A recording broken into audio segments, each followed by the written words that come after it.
So don't put it. Don't start doing it now. So now I got it stuck in my head. No, so I got the Venga Bus song stuck in Joel's head. You know what's funny is that song is so popular in California specifically because of fucking Six Flags. Remember those commercials? The Six Flags commercials in like the 2000s. Yeah, see, the only one of those commercials I ever remember, because it's been pounded into us since birth, because we live in the 831, is the at the Santa Cruz Beach Boardwalk. Oh yeah. We had that. California sun. That fucking is like the only. That's like the number one jingle permanently rent free in my stupid head, dude. Dude, it was funny. I was talking about that, and like it's like they made all these commercials about the Santa Cruz Beach Boardwalk, right? And it was like, oh shit, gotta go to Santa Cruz, but it's just like the small ass beach. Like it's like there's really like nothing there, but it's like the Santa Cruz Beach Boardwalk. Anyways, ladies and gentlemen, welcome on back to another episode of Pex Pals. I am Joel Cupcake. I have traded in my pit vipers for a poncho today. You actually can see my face in all of its fucked up glory. It's fine. We are the number one worldwide beautiful mediocre Apex Legends player podcast, and this is my slightly higher than average mediocre co-host. What's your name, sir? Calvin. I try to be, at least. Calvin. You try to be Calvin, or you try to be slightly more average than mediocre? Try to do both. A little bit of both. What a little bit of both. Okay. Excellent. So welcome to season 2, episode 9. This is obviously Pex Pals that you clicked on it. Check us out on the social media, all of them at Pex Pals Podcast. If you have any questions for Joe Cupcake, why he lost the Pit Vipers and he's on the ponchos now, email us at pexpalspodcast@gmail.com. Check out our website, pexpals.com, so you can like see all the information about us, stuff like that. Check us out. We're everywhere. Do that. Don't forget, you can watch us. You can watch the videos of the show there as well. Oh yeah, on the website and on YouTube. Yeah, we're funnier. I flip off Calvin at least twice an episode. He does. Like a lot of our ambiance comes from seeing our ridiculous like antics and body language, especially me. Especially me. So we got a regular old run of the mill episode for you today.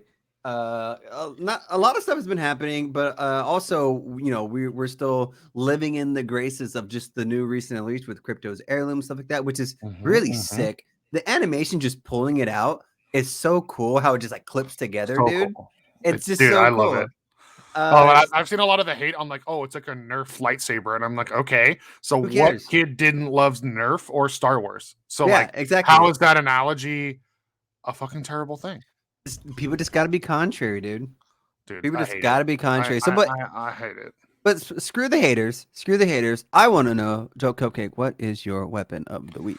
My weapon of the week this week. I'm here. I'm coming for you, all you crybaby tweeters and Reddit users. My weapon of the motherfucking week is the fucking Spitfire, dude. Hey, I don't give a fuck, dude. Pull it out of the care package. Yeah. Double my KD because I'm a terrible shot and I need a whole clip to kill a team. Let's go. Fuck you. I don't fucking care. I don't think this gun. I literally don't even need an explanation why the Spitfire is my weapon of the week. No, I mean because it's the fucking Spitfire. It's the fucking Spitfire, dude. It's literally. Fuck you. That's my weapon of the week. That's what it is. It's the best gun in the game. Calvin, what about you, though, my friend? I know you've actually been playing Apex this week. I'm really proud of you, by the way. I have. You got a clean face. You have a clean conscience because you actually played the game we do the show about this week. Yeah. Well, I mean, the only reason why my beard is gone is because I was trying to trim it and I did a big chunk on accident. So it's like, you can't just walk around with chunks missing out of your face. So you made a boo-boo. I just took it all off. I don't want to keep the stash like I've had before. I just took it off. I was like, fuck it, whatever. Okay. Anyway, weapon of the week. It should be no surprise. This has been kind of like my go-tos recently, but my weapon of the week is the motherfucking Bocek bow. God, I fucking hate you, dude. Hey. The other week it was marksman weapons, okay, and you were on par with that. You not with the bow, dude. Not with the bow. It's the bow, dude. It's just so good. You saw that clip, right? That I posted in our little group chat, right? Oh yeah. I need to put it on the Instagram for you. Yeah. So it's just fun to use, and a lot of people don't like. I mean, obviously, when it first came out, right? People hated it because just like it hurt really bad, and it was Yeah. just deadly, and you'd get shot and you had no idea where you're getting hit from.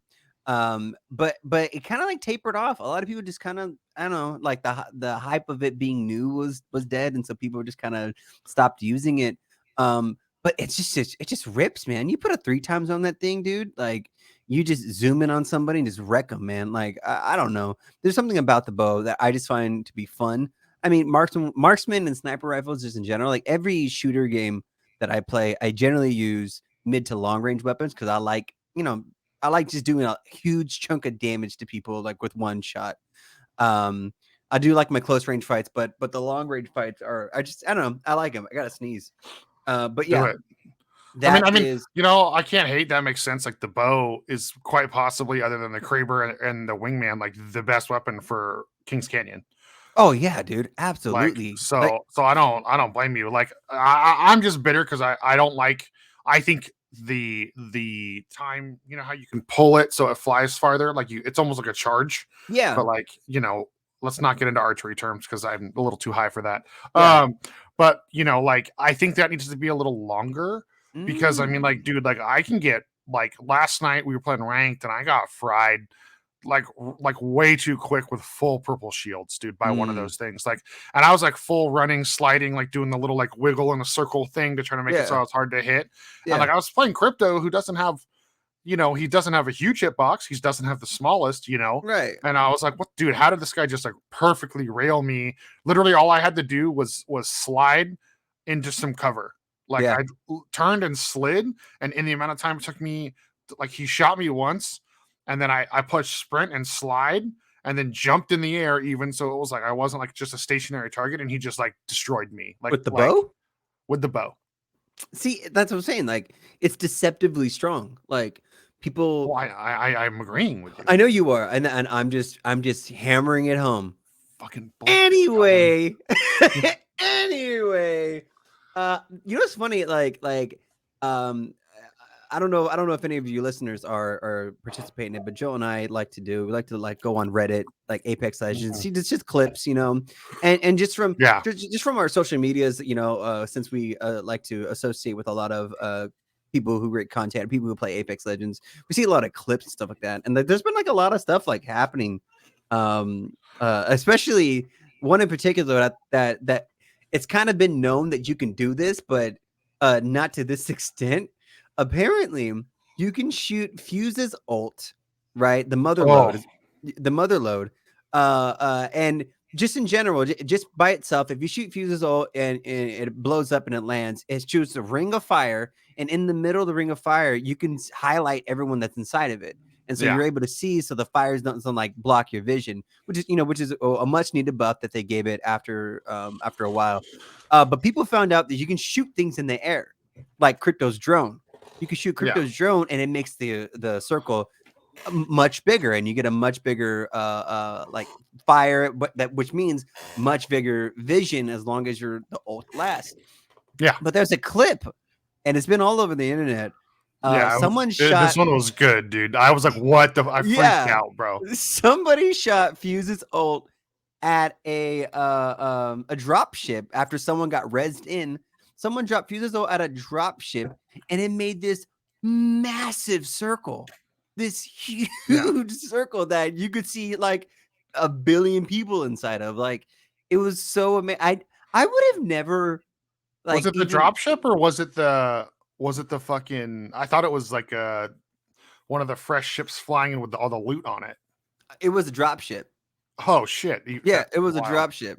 Like what the fuck? Like so it just highlights a bunch of people in the area because it's flying around. Yeah, that's crazy. Well, no, not even that. It hits it and it makes the ult, the circle that the ult was supposed to be, just enormous.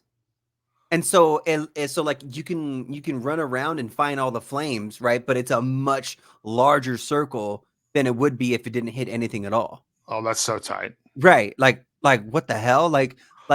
Because I saw that clip and it highlighted like fucking everybody. Yeah, it's a trip. If you haven't seen it, like you should see it. It's actually really fucking cool. So in regards to tips this week, that's a tip. Shoot your fucking fuse on that shit. See what happens. Yes. Yeah, another one. I started following a new page on the old Twitter. For those of you that have Twitter, feel free to follow us. It's just Pex Pals Podcast. You've seen me retweet a lot of stuff lately from somebody named Moki Sniper. Yeah. That's his handle. He posted an interesting video where if you are on Storm Point, I don't know if it's just Storm Point or if it's all the maps. The video made it seem like it was just Storm Point.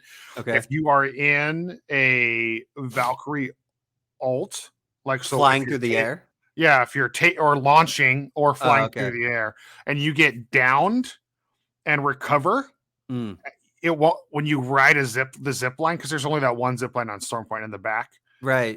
By the lightning rod or whatever the fuck it is. Yeah, yeah. If you ride that zip line to the top, you get to the top and you just fall off. You can't actually like use the stuff on the map to redeploy. I dug pretty deep through the Twitter thread for about like 10, 12, 15 minutes. And apparently this has been going on for 3 seasons and just nobody talks about it. Wow. Because usually when you get knocked out of a VALK ult, usually you just you're get dead. Yeah. Yeah. So, but apparently that's like a pretty interesting, well-known glitch, just hasn't really made the rounds, which surprises me with how every goddamn ranked team plays VALK right now. You know what I mean? I think that particular too is so like situational. Yeah, like situational. Yeah. You got to be in the right situation for that glitch to even occur. How interesting. That's true. You're right. I would have never considered that. Same. Being mindful of that. And my head's immediately cold, taking my hood down. So we're just gonna go right back up, dude. And then lastly, we got a tip from a good friend of ours, the Mandalorian Gamer. Mando, what's up? What's up, Mando? What's up? It's a trick. Okay, so this is something that's probably been around for a long time, but I don't think anybody's ever realized, or if they have, like no one talked about it. But if you're on a map with a Triton, right, whatever map has a Triton on it, and your lifeline, if you pop your drone next to the Triton, the drone attaches to the vehicle, and then all your teammates can get on, and you can heal while you drive. I had no idea that was even a thing. Yes, and that makes so much sense. Yeah, dude, Mando, thanks for saying this in. Like, dude, he told me that, Calvin, and like I think like I didn't know about it, but I'm not surprised, because right now that middle slot, all it's used for is the Gibby Res Shield. You know, if you do the crypto Jesus, so I know who I've been playing too much lately. Right. If you do the caustic mines, it attaches to this little thing at the front of the ship, and then at the back. Yeah, you know what I mean. It doesn't attach in the middle where you attach Gibby's dome. So just a reminder, if you're listening, people, and a lot of people from that Trident tip we had last week with the redeploy on Olympus, pretty helpful, Cal. So I'm glad we are bringing this up. Mandalorian Gamer, thanks for sending this in. But yeah, so like you can put the lifeline drone there for the health. You can put a Gibby bubble there. Yeah, you can put caustic mines on there, and a lot of people do not remember this. The back part of the car, you can actually put Sheila there. Yes. Yeah. Nobody does it. Nobody really remembers. Yeah. It hasn't really happened since Olympus. Like, so basically when they first dropped Rampart that season on Olympus, people were doing it, but the Tridents just you just take too much damage when you're in there. You really do. But you can do that. You can like drive around with Sheila going on the back of the Trident, which I think is so cool. Fucking hilarious. Yeah, that's so cool. You know what I mean? I think, and also those of you that are Arc Store Sweatlords, or Lordesses, I should say. Sorry. If you see a Trident driving, you hit someone with an Arc Star, it actually disables the Trident. Like the Trident stops moving. Yeah. So it's basically a free kill if you can stick the car. I think the reason why people don't necessarily utilize Tritons as much, right? Because honestly, I prefer to just run. Every time I play with people and they're like, hop in the Triton, I go, no. And I just run because one, they're just so fucking loud. Yeah. And you're just a big, easy target. But the main reason why I don't like to use the Triton is because I can't run people over. Like I'm a Halo veteran, right? I'm a Halo veteran. Give me a roadkill, right? I want to run. Yeah. I want to run people over with the Triton. Let me do that. Not even that. Yeah. Let me, if I can't run them over, let me just like knock them way back, right? Well, yeah, like you know how there's that annoying grenade physics that only sometimes you get launched across the map? Yeah. Yeah, like give me that. Give me that. like at least at least the size of like Maggie's ult. Not yeah, you know I want to like kamikaze a team and knock the whole team off the map and take and go with them. You know what I mean? Like I'm telling my team, hey, sit back. I'm gonna hop in the Triton. I'm gonna rush them, knock them all off the map, and I'm gonna die too. But I'm gonna get rid of this team. You know, I mean, because like right now, what's the closest thing you can do? Like the thing I like to do, where you put the mines on and you just drive into like two teams fighting with the caustic gas going off. Yeah, like that's like the closest. But even in the amount of time it takes you to jump out of the fucking Trident, oh my god, it's like you can really fuck yourself that way. No, you know absolutely, what I mean? absolutely. So if you know of any just random tips, especially with the Triton, because no one fucking uses it, and maybe if we start sharing more tips, more people to use them. So if you know anything, let us know. Hit us up. We want to do that. So another thing that's going on in the game right now is the BangaLORE challenge. You'll see it the little stations sometimes in the firing range and throughout the game. Joe, tell us about it. Yeah, so basically, if you guys might remember a couple months back when we were on World's Edge, they did a cool like Bloodhound storyline where you had to track a couple Ravens, and there was like a fucking amazing cutscene at the end. Oh man, dude, so cool. They're back with an additional storyline. That Bloodhound storyline just gave you more of their story. Yes, for those of you that haven't been paying attention, Bloodhound is they them there. They have actually given that character some pronouns, which I think is also cool for the backstory. For sure. But the Bloodhound, you finish it and it shows more about like their history and the whole like the Allfather and the Blood Hunter and Arthur the Raven and just all of it. It talks about the Prowlers being damaged. You come to reveal that like the tree part of World's Edge and all that stuff. That the planet World's Edge is on is actually where Bloodhound is from. Right. And so like part of the reason he's in the games is like, well, I mean, he was trained to be the best hunter his tribe's ever had, but like, Hammond is basically what? Their tribe. Sorry, their tribe. You're correct. You just made a big old point about it and you just fucked it up. I did. I got too wrapped up on what I was trying to say. Anyways, talk about the BangaLORE shit. Anyways, it's basically they are there to figure out why Hammond's destroying the planet. Now, the BangaLORE story, if you've been following the comics, I'm actually not completely up to speed, so if I butchered this a little bit, short story is BangaLORE has been in love with Loba, and it's been confusing her because the whole reason she's in the games is she's trying to raise money to find her brother. They've been separated. That was what the Gridiron short was, which I believe was last season. We got that video release. Yeah. And so she's been trying to make money basically to track down her brother. They kind of convince her like it's never going to happen. Like her and Loba have this big falling out. They're doing this whole thing, acting like BangaLORE is going to leave the games because Revenant's offering her a ride to finally go get his head so he can kill himself. That's what's going on in the comics, but basically you go into the firing range and because BangaLORE is a soldier, everything is like, you do a challenge with the G7 to shoot targets, then you do a challenge with the bow to shoot targets, and then you do a challenge with the P20 with the digi threat to shoot targets through like moving targets through smoke. It's all like her refocusing, but the whole time she's like talking to Jackson, which is her brother. And then at the end of it, she just kind of comes to terms with the fact that she's like never really going to be able to get home because it's like a 13-year journey. Right. So basically, she feels like she's never going to be able to find her brother. Right. And then I guess there's like a thing called the Williams send-off. Williams is the family last name. You drink a beer for the relative in memoriam, and then you chuck the bottle cap into the ocean. So you get to do that. It's some cool backside. You get some cool trackers. There's been a lot of like who can hit the most targets, who can do the most damage with the bow, et cetera, being posted all over like Twitter and Reddit, like who has the highest score. The trackers are for that. Pretty cool. I like the challenge.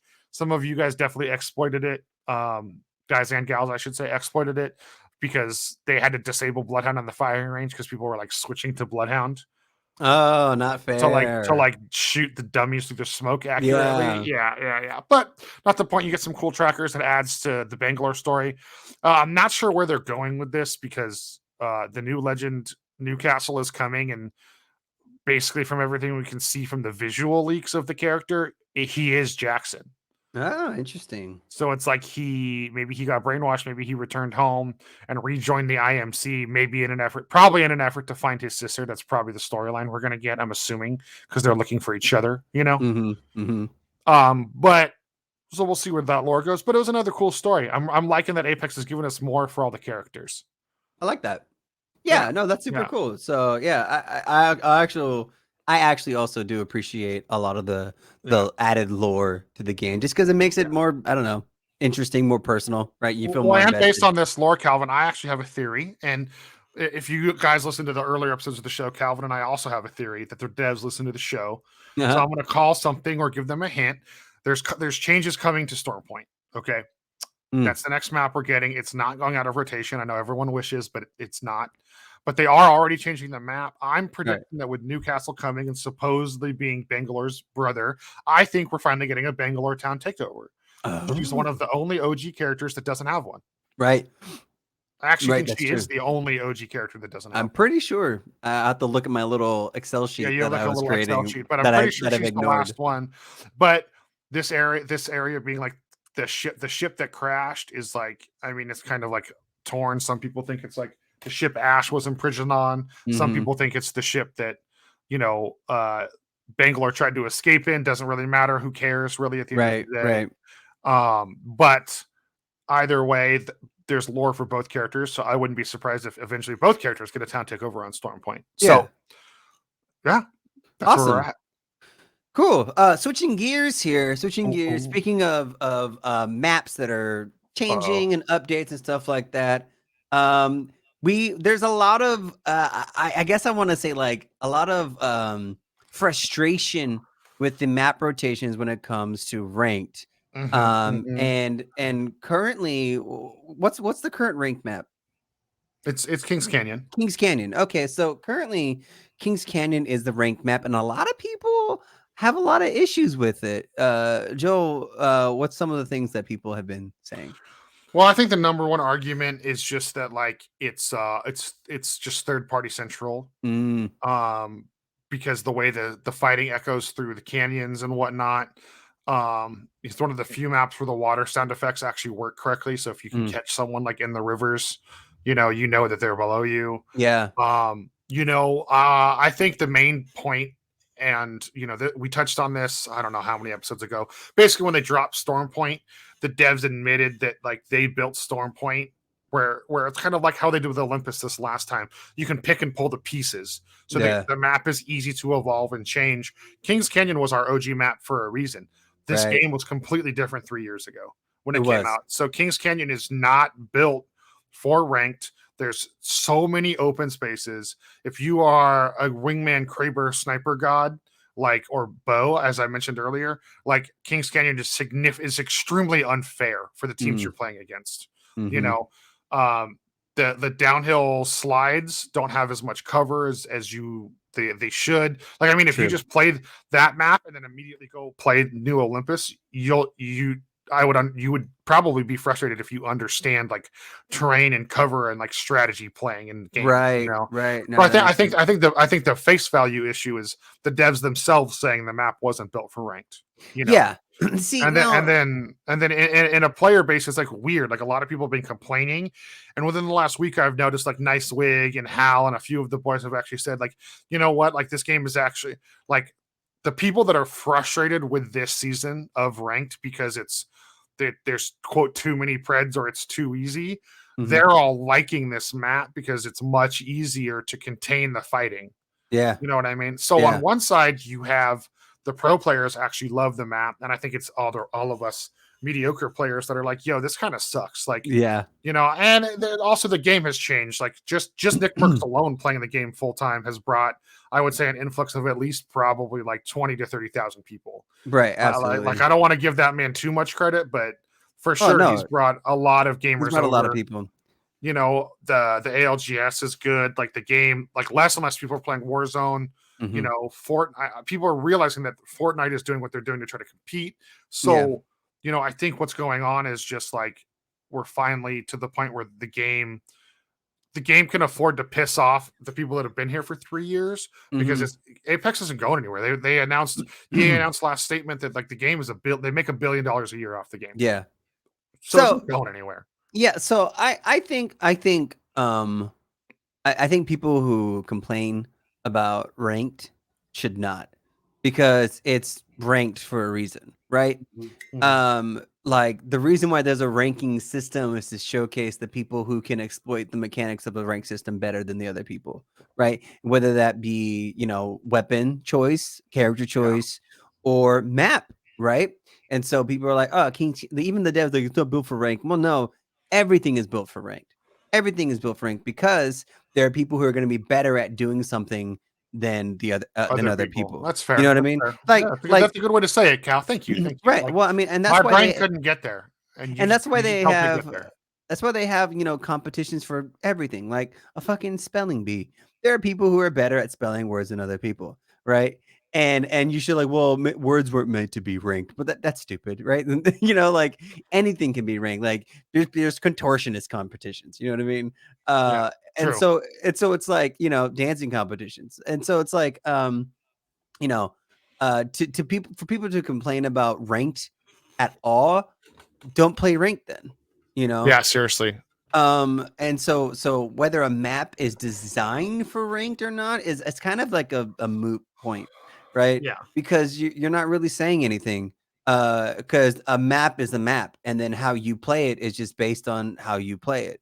Whether you do good or not, it's not the map's fault you didn't do good. It's chance, right? That it's chance that the RNG puts you in a location where the circle closed on the other team and not you. You know what I mean? Right. Yeah. So whether a map is good enough for ranked or not is kind of a dumb point. I mean, I do get some of the arguments, like for example, Caustic always having 4 gold items is like actually ludicrous. Sure. Compared to the other maps, because no other map has a physic like that anywhere. Sure. I mean, yeah, but who cares, right? True. Then win at Caustic. Yeah. This is the mediocre podcast, right? And the reason why it's a mediocre podcast is because we understand that not everything is supposed to tailor to every single person.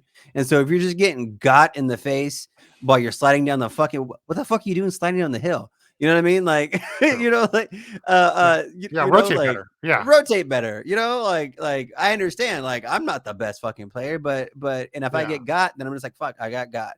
Guys, Calvin is just like, he's just on it today, guys. So he's just speaking, dude. I had my coffee and I actually had breakfast this morning, so I'm like, I'm on it. So yeah. So if you have a legitimate point about why this map isn't working, right? Like there's a function, like there's a bug, or there's something preventing you from doing, playing the game as it was intended to be played, then sure. But if not, if you're just getting got, wow, look at that yawn. Yeah. Whew. Sorry. Wow. Haven't been sleeping well because of that stuff going on with me. I feel you, dude. I feel you. So anyway, I don't want to beat a dead horse, but no. Yeah. Well, I mean, so overall, you're saying, Calvin, you do think Kings Canyon is a fine ranked map? I think every map is fine, right? The only map that I don't think is fine is Stone Point, because it's too fucking big. Fuck that map. Yeah, it's just too big. I mean, I really hope these changes are significant.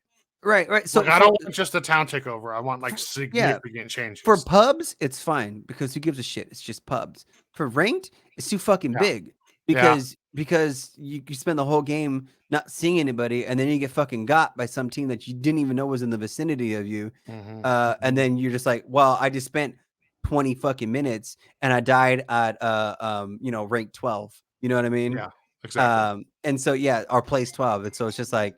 It's just one of those things. But anyway. I will say, I just want to chime in real quick on this subject. Like, I understand why some people are complaining, but instead of focusing on the negatives, like let's focus on the positives. I think Kings Canyon is a great choice, Calvin, personally. And I'm only going to say this one point, and then we can move to our next agenda item.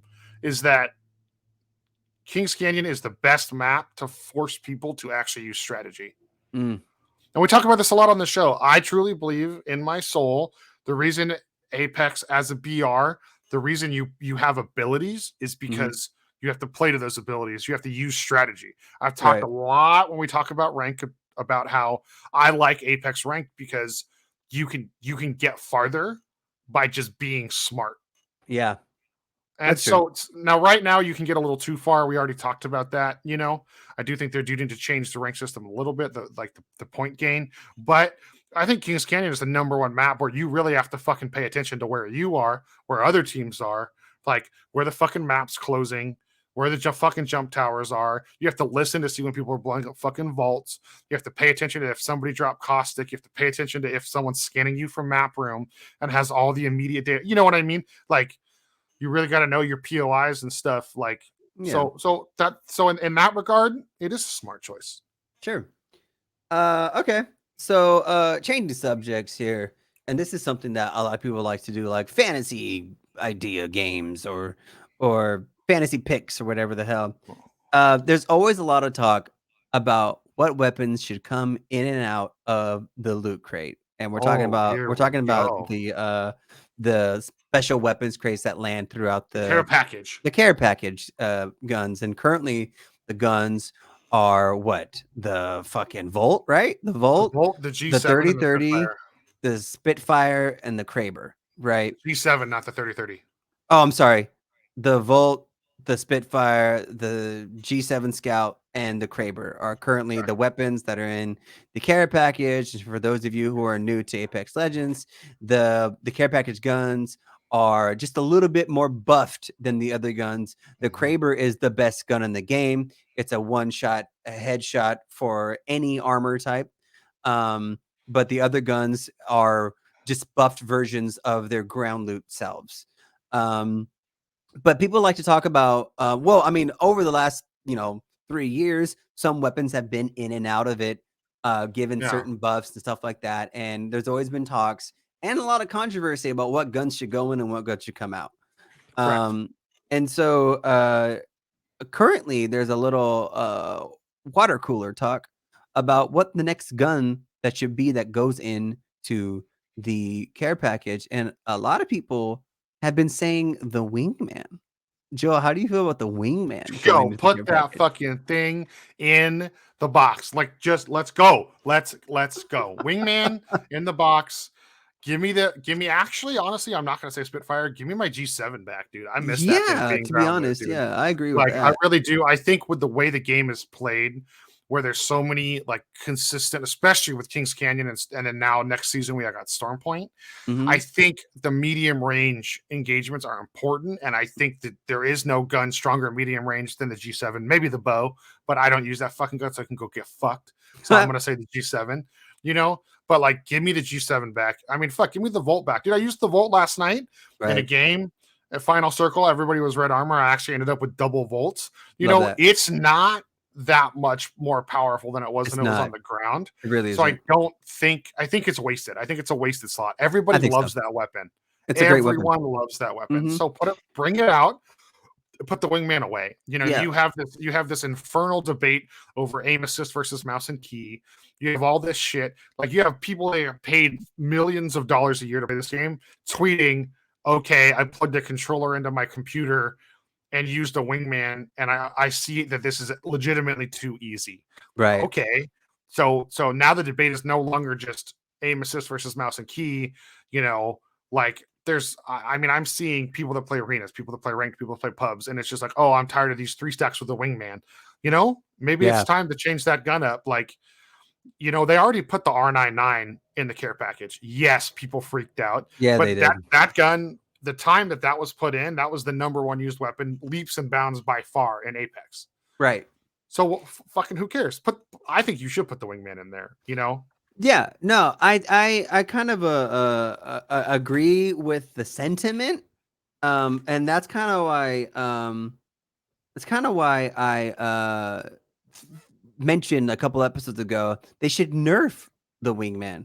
Right. I don't think the Wingman should go in the care package. And the reason for that is because there is not a lot of heavy guns on the ground currently, right? Especially since they took the flatline, they put it in the replicator, right? That's why I want my Spitfire back. But yes, yeah.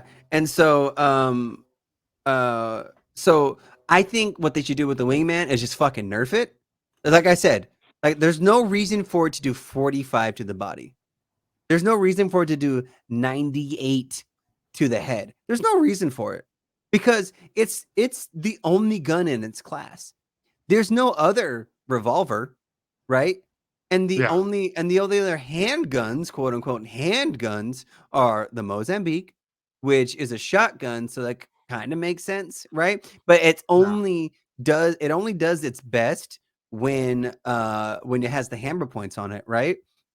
So there's the Mozambique, which I mean, it's supposed to be like a sawed-off shotgun, right? It's supposed to be a one-handed like sawed-off. That's what it's kind of like, presented as, right? And so it's supposed to just fucking rip, but it doesn't. And then and then the P2020, it used to. The P2020, the damage on the P2020 doesn't get anywhere near close as the fucking the Wingman. Even with the hammer points, you can still drop someone faster with the Wingman than you can the P2020. And then there's the R45, which is an automatic handgun, which the Wingman's still better, even with hammer points. So there's no gun that compares to the Wingman. There isn't a gun that compares to the Wingman. So like, why does it exist? Why does it exist? Why does a revolver do 98 damage? This isn't fucking Resident Evil 2. Like, we don't need a overpowered revolver gun to Well, and if you think about it, like the reason the Spitfire went in the box is like they just the amount of damage it did versus the fire rate versus the ammo it held. They couldn't figure it out. Okay. Yeah. I would definitely say that if there was one gun that's a problem in the game right now, it's the Wingman. Number two, especially in a ranked setting, is definitely the charge rifle. But I don't think that gun is with how long the reload time is and the fact that it's loud and you alert literally the entire map to where you are when you use it. Like I don't think that deserves the placement in there. I think so. Here's my thing about the charge rifle too, because this is another weapon that people were saying should potentially take a trip in the care package. I think it's very strong. I think it's a very strong gun. The problem I have with it going into the care package is that you would have to they would probably want to buff it going in, and it's already very strong. Number one. Number two, it would lessen the diversity of the sniper rifles on the ground, because they already fucked up the sniper rifles by putting the longbow in the replicator, right? Because now it's just like makes no it made no sense, right? It made no sense. And so like we need more weapon diversity on the ground, right? By putting away the charge rifle kind of sucks. And number three, like if you're getting fucking got by a charge rifle, be better. Like there's no reason for you to be, unless like there's absolutely nothing you can do about it, right? You're just like, I have to run in, I'm gonna get fucked up by some charge rifles, right? Don't try to fight someone with a charge rifle at long range. Don't do it. Why would you? Like that's dumb. And so yeah, so I don't think the charge rifle should go in the care package. I think the amount of people that pull out a 30-30 and try to fight me when I'm beaming them in the head with a charge rifle, like I'm like, even if you hit me with like 3 or 4 bullets, unless one of them's a headshot or a fully charged shot, I'm gonna beat you. Yeah, absolutely. You're gonna beat almost every weapon. The only weapon that you're probably not gonna beat is the fucking Wingman. You try to fight someone with a Wingman with a charge rifle, they're gonna fuck you up. Oh my god. Yeah. Anyway, seriously. so yes. So listeners, do you have an idea of what weapons should go into the care package? Let us know on all our social media accounts. That's Instagram, Facebook, Twitter, TikTok, at PEXPALS Podcast. Email us at PEXPALSPodcast@gmail.com and hit us up on our YouTube. If you're watching this on YouTube, leave a comment on the YouTube, and we're also PEXPALS on YouTube, so check that shit out too. Joe, what you got for me?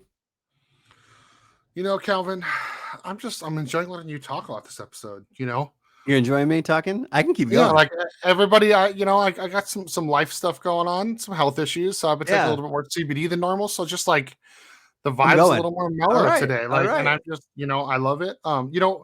Calvin. I do have one thing I want to do though. I do have one thing I want to talk about real quick. Tell me. So a lot of the feedback we get on the show is like useful tips, things I forgot, unknown stuff. But like I always get comments that like, oh, I thought this was gonna be like boring, or I thought you were just gonna be two jabronis. Obviously nobody says jabronis except me and The Rock, so no one's actually said that, but it's fine. Is people like us, people like you and me, and I like you and you like me. That's true. And so we both come from the metal background, the metal world, or the music world in general. I want to start doing a new thing called the Motherload Music Segment. You know what I mean? Because Fuse, his ultimate's the Motherload, and he is the resident fucking rocker, dude. That's right. He is the fucking fuck yeah, dude. Fucking rock and roll, dude. I want to say I love how he's like the rocker and he like plays the guitar, and his Motherload is literally a ring of fire. Like, dude, I know. Right? That's so fucking cool. And he watches it burn. And he watches it burn. Yeah. Anyways. You don't understand what we're talking about. You're too young. That's all I have to say. No, everybody knows fucking Johnny Cash, Ring of Fire. No, you would be surprised. Probably. I was working with somebody who was 26 years old yesterday, and they didn't even know the name Stone Cold Steve Austin. That hurts me, dude. Don't say that. Like, that's how I know our generation of pop culture has truly fallen to the wayside. It's died, Calvin. Dude. We're dead. We're dead people. Like, even if you don't watch wrestling, you know who the fuck the Texas Rattlesnake. Anyway, Joe Cook, what is your Motherload music album of the week? Of the week, we talk about metalcore a lot on the show. That's my primary, genre of music I listen to. The album that got me into metalcore, if anyone else is ever like, why does Joe like this music so much, you should check out the album Tear from the Red by the band Poison the Well. Solid album. You could also say Tear from the Red if you want. Sure. I say Tear. I think it's Tear. Who fucking knows? It's like that stupid Every Time I Die lyric about dragging the lake and what you're going to find in it. You know what I mean? Everyone always argues, like, is it drag the lake, you'll find it full of love, or you'll find it full of lies? Nobody knows. No one knows. Or is it Alex is on fire or Alexis on fire? You know what I mean? That's just ignorant. It's Alexis on fire. But anyways, my Motherload Music Segment winner for the week is the album Tear from the Red by the band Poison the Well. Listeners, check it out. Even if you already know what metalcore is, that's like top 5 classic records or classic band, I should say. So check it out. Calvin, what about you? What do you got something you want to share to the pass on? I'm gonna be in the same vein, but a little bit more modern. My metal. You calling me old, motherfucker? No. My album, my Motherload metal album of the week is from a dear band, Veil of Maya, Matriarch. Their 2015 album, Matriarch, when they introduced clean singing into their songs, because before that it was very like progressive tech death type metal music. But then they brought in the new singer, I forget his name, but he put some nice clean vocals into the songs, dude. But it's clean vocals. Lucas, yeah. Nice clean vocals, but the heavy parts still fucking rip, dude. Big fan of that band. Matriarch album is so good. I mean, all their whole discography is really good. True. But lately I've been re-listening to the Matriarch album, and it's just been like it's been so good, and it's definitely worth listening. Veil of Maya, Matriarch is my Motherload music album. On the note of Veil of Maya, actually, I'm going to segue real quick, Calvin. Most people in the show, I don't think they realize what I do outside of this. I don't think so. I'm a concert promoter, people, just so you guys know, just so all you listeners know, all you PEX pals. If any of you are located in Central California, the band Calvin just mentioned, Veil of Maya, I actually have them coming up in a few weeks playing in Fresno. So they're going on tour with a band called Born of Osiris and a few other rad bands. They're actually, I think the tour already started, or maybe it starts this week. Dude, Boo and Vom on the same title. Wow. I know. Throwback, dude. Throwback. Dude, yeah, that's a throwback, dude. Yeah. Anyway, Yeah. So check that out. I run a company called Pinup Productions, in case anyone is interested. If you're not, that's completely fine. Anyways, fuck me. Let's go back to some Apex. Kyle, what do you got next for us? The next thing I want to talk about is and this is probably our last thing for the show. Excuse you.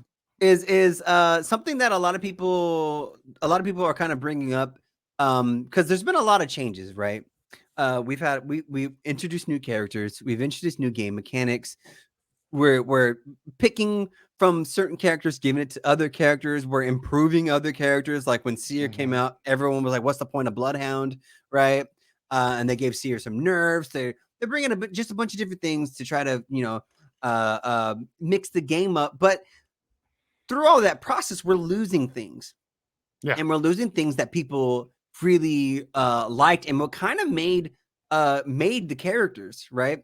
And the thing that I'm talking about specifically, and this probably is a point of contention for a lot of people, is Lifeline's Res Shield. For those of you who don't remember, or for those of you who didn't know, who are new to the game, Lifeline has her passive ability is that when you have a down teammate and you go and you res them, instead of you doing it yourself physically, you can drop your drone, your dock drone, and dock drone reses for you while you can run off and continue fighting.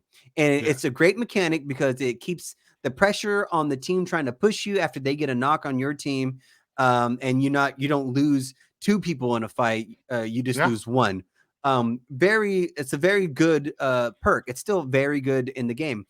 And actually, you can res two people now. That was the most recent change. Yeah, and the most recent change, you can actually res both teammates and still provide suppressive fire.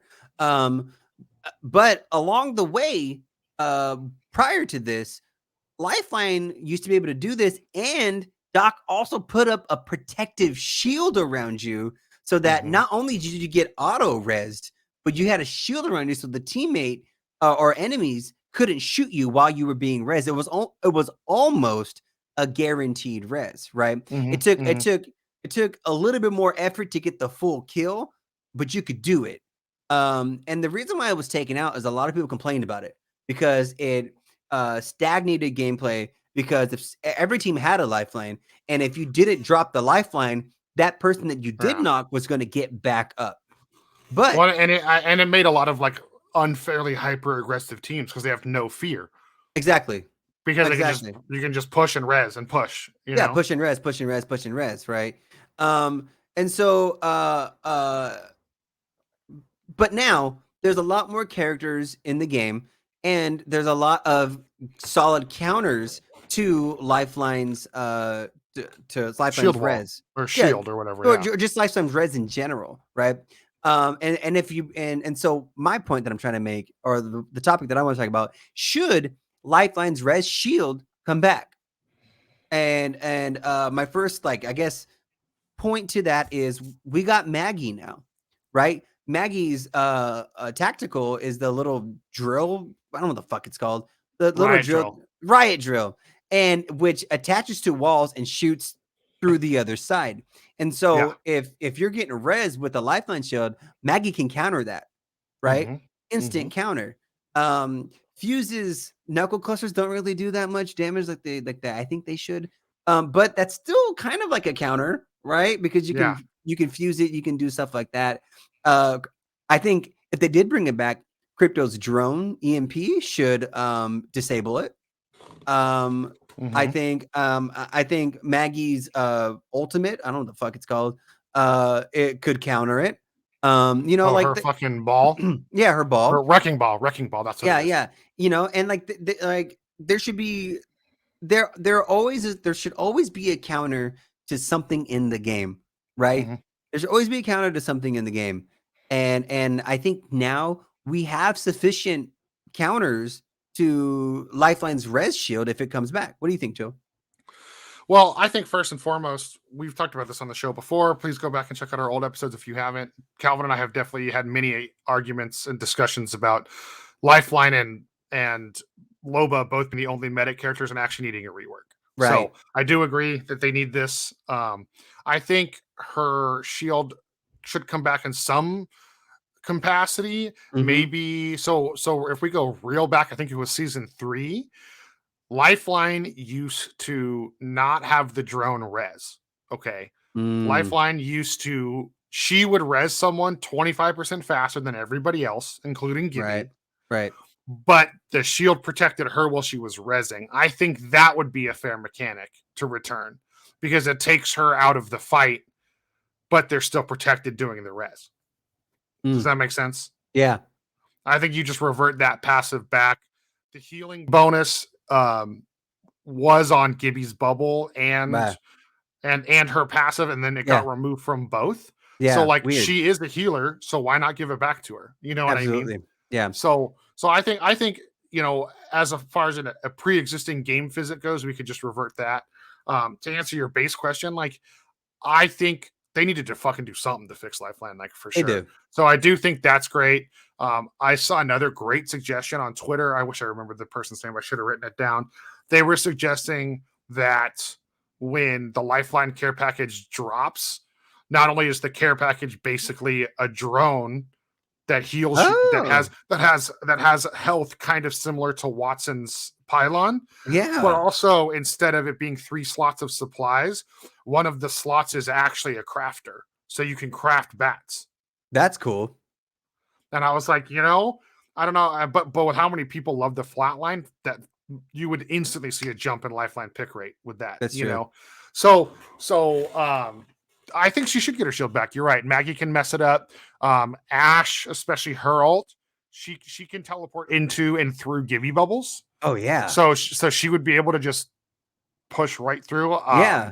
Listeners, if you've only been here the last like 2-3 episodes, I'm a huge proponent of Ash. I don't think we talk about her enough on the show, actually, Cal. We don't. But Calvin and I both like her. We think she's balanced. She doesn't really need too many tweaks. But I'm a big proponent of that character. I absolutely love that she's being used in the pro scene and getting more exposure. But you could just teleport right through the res shield with Ash's phase tear and just destroy who's ever left on the team. Yeah, absolutely. I think there's enough counters, like you said. Fuse's Motherload goes in like a radius. You have Gibby's ult. We never really got to deal with the res shield with Bang's buffed ultimate. Right. The ultimate explodes quicker now. Yeah. So you could actually be detrimental to people trying to res in the middle of a battlefield behind a shield. So I think you're right. I think it should come back, but I have a counter argument and also a disappointing bit of news. Oh, tell me. Apparently, so sometimes they come out with characters that are like, or they do things like when they added the heat shields, they took abilities from Gibby and Lifeline and, give them to everybody. Right. They're doing it again. Uh-oh. Newcastle, apparently his tactical is you aim at the ground and he tosses his own drone of sorts out and it creates a shield wall in front of you for a second. Son of a bitch. So supposedly, because he's basically, his name is literally Newcastle, so he's a completely defensive character. Right. So supposedly it's a shield wall. I believe the drone can be shot or you can just break the shield the regular way. I don't know if it's like an impenetrable shield. That seems like a little much to me. Right. I would imagine it's like Gibby's gun shield on crack. That's what I'm hoping. We'll see, unless it's just one of those things where you throw it out, it's only up for 5 seconds and then it goes away. Right. Who knows? But his passive also makes Lifeline obsolete, Calvin. Oh, what's his passive? Because you can down, again, this is not confirmed. We'll find out in a couple weeks. But as of right now, you can, when your teammates go down, you can drag them while you're rezzing them. No, like he literally grabbed them with one hand and rezzes with the other, so you can drag them behind cover. Wow. Maybe it's you drag them before you res them, but the terminology that I've seen in all the leaks is that you can drag while rezzing.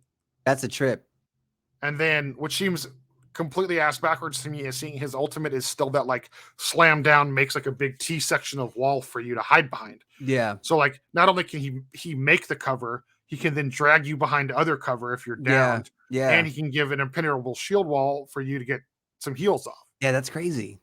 It seems like, I mean, especially, we both love them, but especially me, I absolutely love the defensive legends. Right. Absolutely. So I'm glad we're getting like an over the top defensive legend. I will probably give him a shot. Oh, absolutely. I think everybody will. I think everybody will, especially, I mean, just the ability to be able to drag down teammates away from their position faster than they can crawl. That's insane. Yeah, Like that, that's pretty that crazy. changes the whole ability of having to push a team or making, because a lot of people aren't carrying a lot of nades and stuff like that. But knowing that you have this guy, like the recon characters are going to be even more better or more, needed, Right. So unfortunately, I think if his kit is what I said it is, if it's what the leaks are showing, there's no chance in hell Lifeline gets her shield back. See, but like I don't know, like that's like saying that, but that's like saying like crypto seer shouldn't exist because we have bloodhound. You know what I mean? So I think agree. So I think maybe, who knows what we'll see. So this is guys, you've been listening to the show, for those of you, for a while now, and you probably get it. But if you have any input on anything we say, hit us up on our social media accounts at PEXPELS Podcast. Check us out. Email us on the Gmail at PEXPELSPodcast@gmail.com. Is this your phone sex voice that you're giving everybody right now? That's my phone sex voice. Hey everybody, PEXPELS. So check us out. I want to know. We want to know what you think. So hit us up. This has been PEXPELS, the only Apex Legends podcast for the Mediocre Gamer, Season 2, Episode 9. My name is Calvin. It's my dear friend Joe Cupcake. I'm Joe Cupcake. I'm gonna sign us off, Calvin. Instead of doing a segment about it, I'm just gonna let you know, people of the world, if you've been playing Control and you didn't like it this last time it came back, yes, they added skill-based matchmaking. Yes, for the most part, everyone's complaining about it. You're not insane. Thanks for being here. We'll have more tips, news, tricks, music, weapons of the weeks. Pretty Calvin's pretty fucking face. Fuck, I ran out of words to say. Thanks for being here. Okay, love you. Bye.